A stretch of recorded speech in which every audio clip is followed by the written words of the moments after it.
Hello guys! Hi guys, what's up? Welcome back to our YouTube channel. James. Thanks guys for the support, the love that you guys have been showing us. We really appreciate it. Please do continue to share, Like, comment, and subscribe. Okay, so we're back to the part 2 on how Southy boy meets Naija.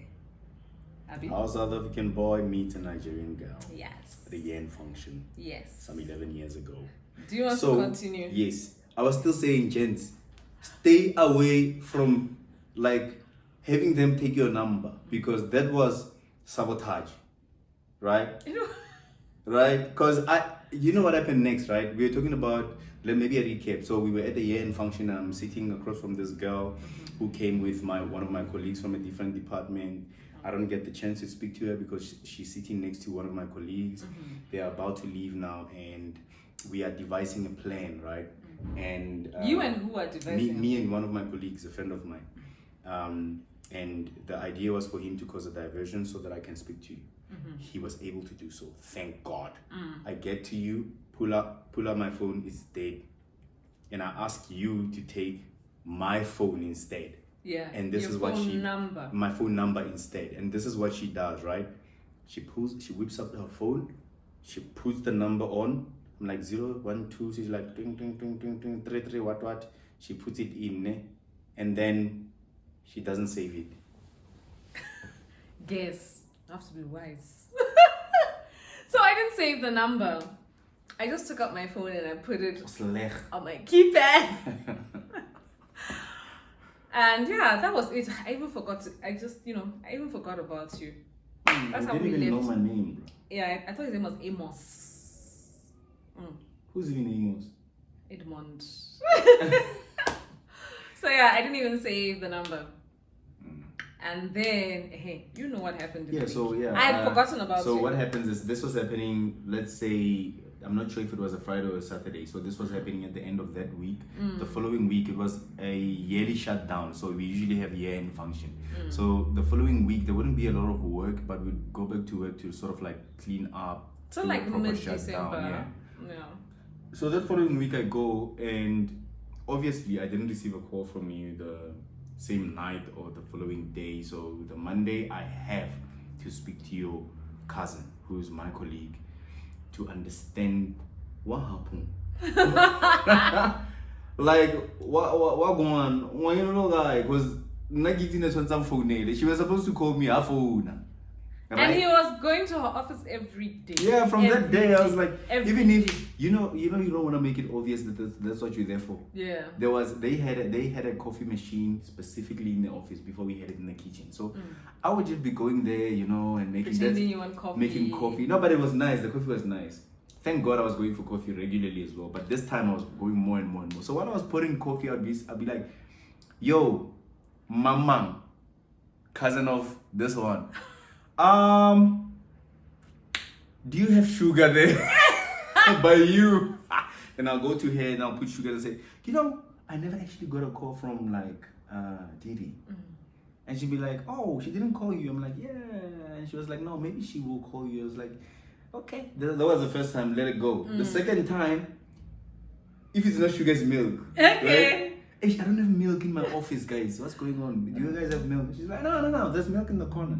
While I'm taking the milk, discussion number 2. I was thinking, dear cousin of Didi, why not give me her number? That way, I don't have to be waiting or try to figure out what's going on. I can just call her. And then she said, you know what? Let me speak to her first. That's when she actually told me how strong-willed you are. Yeah. She was like, my cousin is strong-willed. I don't know, even if I give you her number, just be careful because she's very strong. I was like, strong? You don't know me. That's it. Anyway, I called. And then I think you didn't want her to give me. She came home and she said, oh, I gave Amon your number. I said, who's that? She said, no, that guy. I said, oh, okay. I thought his name was Amos.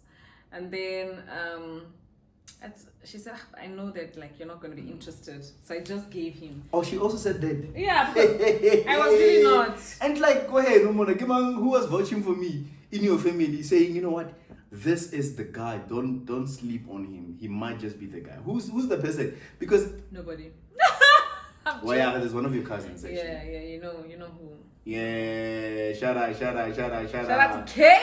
Yeah, Kay, what's up, Kay? So anyway, yeah, Kay was always had confidence in me, ne? Yeah, but that was later now.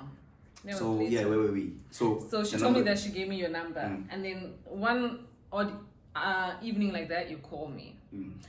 I was actually by Uncle Uchi's place. I was at my uncle's place. Yeah, I was babysitting my baby nephew, and he calls. He's like, "Hi, where are you?" I said, "I'm at my uncle's place." I said, "Please, who is this?" He said, "No, it's Amon." I said, "Oh, okay." He said, "You didn't call me." I said, "Oh, no, I forgot."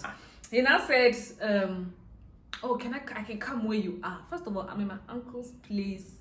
You cannot come to my uncle's house. He said, "No, I can even come see you outside." You can. I said, I can't step outside. Like, do you get it? It's not my thing. You just didn't like me, bro. No, but even though, like, at that time I was 19, but like, I have so much respect for my elders. They wouldn't have to see us, bro. At night, it's like, where are you going? That's why we grew up in the bundos. You don't go close to trees. When they come, just like you hide on the side of the tree. Anyway, that couldn't happen because Mrs., I don't want to do nice things, said no. And then eventually after a couple of days... No, we kept on talking. Then I had to travel, I came back. And then... Yeah, you had to go to Nigeria. And then we met... When you came back. That was... No, not when I came back. Yeah, the following year. No, we were still like just talking. After a couple of months, we met up, right? We went to Cubana, right? I almost say Casablanca. Yeah, I invited her for a date, go Cubana. Yeah, just imagine who. But the Cubana was close to where she was settling for that week, so yeah, it felt right to do it like that. I didn't know any other. I actually didn't want to go. My cousin was like, just go. Kay is the one that said, "Nah, man, just see this guy out." Like you've been talking to him on phone. What's the worst that can happen? Yeah. So yeah, we got to Cubana, got there, and we sat. And I ordered, I actually said, I wanted to order Hennessy, right? Alcohol. And she was like, "Nope, I will not be having that." I was like, "Oh, okay, I see you. And then we started talking, and as we were talking, the first thing, I remember one of the things that we spoke about that really, made it easy for me to, draw a bit towards you, was the fact that there was something happening in my life at the time. I was just starting out, right? I studied industrial engineering. So I got my practicals in this place that we are talking about where I worked. And then I needed to be transitioning. So I was a student and now, transitioning into other phases. But there was somebody at work that was being very mean to me. I'm sure you guys know everywhere there's always that toxic person. There's that wicked soul. Yeah, that just wants to make everybody's work difficult. So there was somebody that was making my life difficult. Intentionally. Very difficult. Yeah. Anyway, that person, I told Didi about it, and then we started talking about ways we could overcome this, and she recommended that we fast and pray. Yeah, I was like, you know what, we need to fast and pray about your situation, because from what you're telling me, like, you are not wrong. This person is just waging war against you. We need to fast and pray. And yeah, that's how it started. So we started fasting and praying. After that, God is faithful. He actually won the battle. That person eventually left. Yeah, the person actually left the company, and I got some nice, promotions. Thank God. He was promoted. And then we were talking. Yeah. Then the most important part we shouldn't miss is why did we keep at it before and after, right? For me specifically is the most important part for me is of this story. After what we trusted God for together, I then realized the type of person you are. That solidified certain things, because I was young at the time. I was like 23, 24. Yeah. So I was doing some, I wasn't really the bad child. I was a bad boy. Like I wasn't good. Like I don't even like my life. Bad mannerism. So I had to no home training. At the Didi man referee the day, but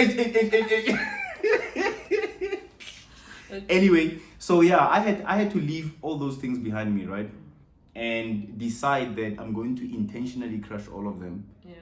And remain with what I can see God brought for me. Because sometimes you pray for things and you see them, you don't mess up. Remember after you said that we must fast, I sat back and I thought about it. Yeah, he was like, I'm sure he thought he can smash This and girl. pass me. Me, that's Jesus' baby, Jesus' daughter, Never do that to Jesus, baby. Yeah.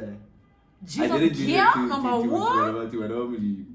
So anyway, no, but we conclude this part that like we fasted and prayed, and God showed Himself as He always does, and He came out victorious in the end. True. And I mean, from that thing God. that we had and that testimony that came out of the fasting and prayer, we continued talking, and then Gang. Can you come to my house? Hey, man. Can you come and visit me in my house? No. But hear me out. Right? Hey! How can you pray with somebody, fast with somebody? No, it was after fasting, after prayer, we have received our Actually, testimony. at that time we were not married. Ne? This guy, I said, Hosanova. I can explain. I didn't know better. He said, Can you come to my house? I said, No, I can't come to your house. He said, No, I want us to go deeper in this. In what? This specific, you can just say this. No, that's what you said. He said, One. I want us to do something. I said, what are your intentions with me? What do you want to do with me? He said, I want to marry you. And I see you as my wife. I said, but you don't know me. You don't know who I am. Who knows their wives? Because everybody's born day and day. But anyway, Sha, I agreed. That's how we started dating. And I then moved to Bloemfontein, and he was in Pretoria. We did long distance for 4 years. Yeah, it worked out. And here we are today. But I don't want to go back to that.